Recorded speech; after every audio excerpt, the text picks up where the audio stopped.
This is the intro video for Algebra 1, and this is going to be our second intro video for graphing linear equations. And in this video, we're going to be looking at the slope of a line and how to start to graph a line as well. So, the slope of the line, you could informally say it's how steep a line is or how not steep a line is. I'm going to give you some formulas, some other ways to think about this. First of all, the idea of slope is usually represented by the letter m.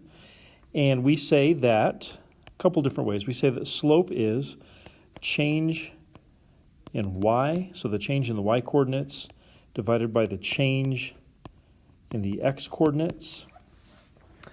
You could also use some different symbols here. You could write this, and this means delta y over delta x. This is a Greek letter. The triangle is a Greek letter right there, and it just means the change in. So this means the same thing as saying the change in y over the change in x, just easier to say delta y over delta x. And then finally, we could expand this out into a more usable formula, and that formula would be y2 minus y1, so that's the change in y over the change in x, which would be x2 minus x1.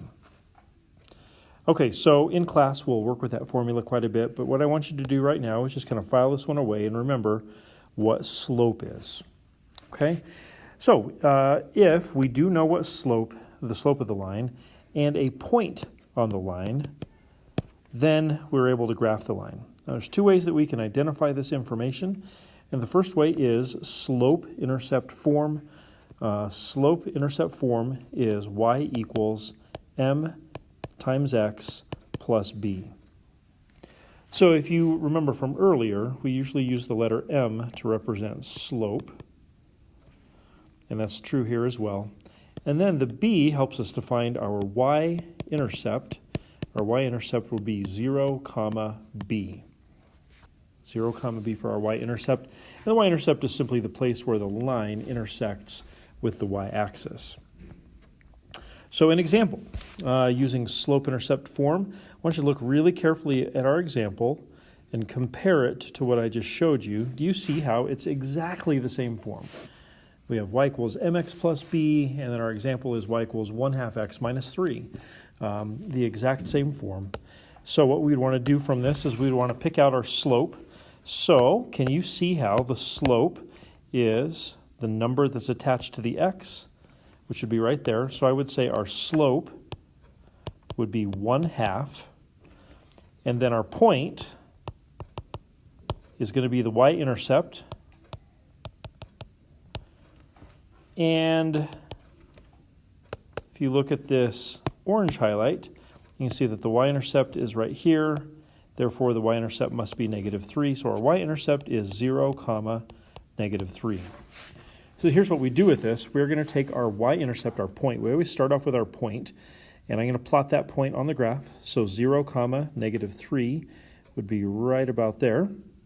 And then our slope is 1/2. Remember, the slope is change in y over change in x. So that means the change in y is 1, and the change in x is 2. So this means we're going to go up 1, right 2. I hope that makes sense. X is lefts and rights. Y's are ups and downs. So from that point there, we're going to go up 1 and right 2. And there's our second point right there.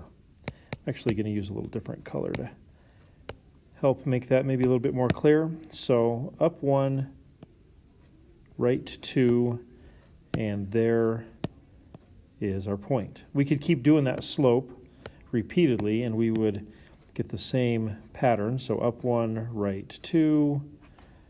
So there's another point. That's a point.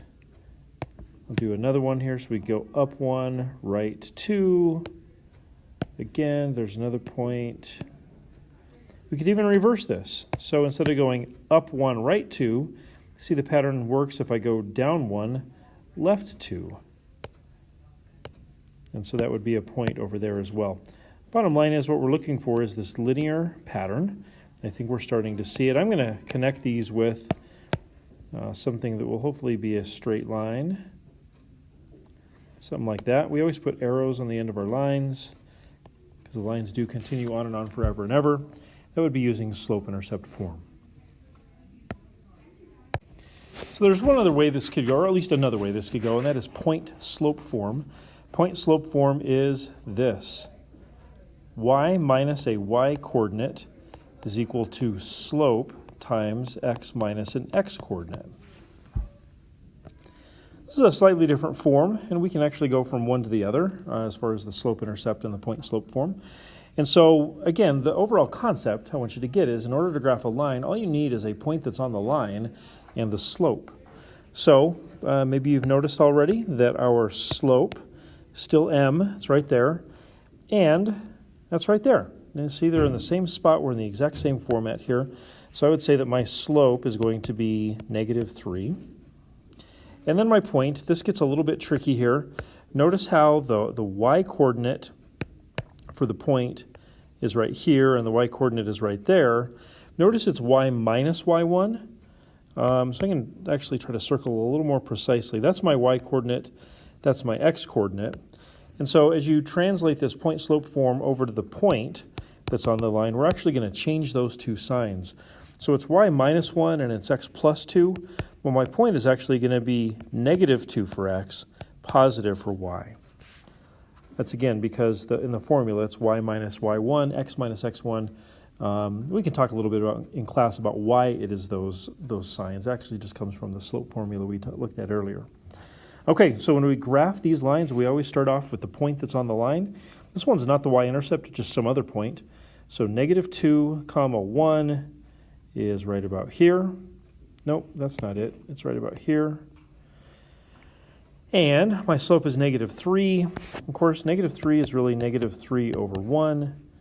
This is my change in y. This is my change in x. So I'm going to go down 3.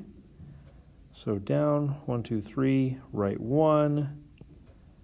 Oops, that's not it. So down 3, right 1. Down 3, right 1. So on and so forth. So those are all my points, or some of them at least. There and there.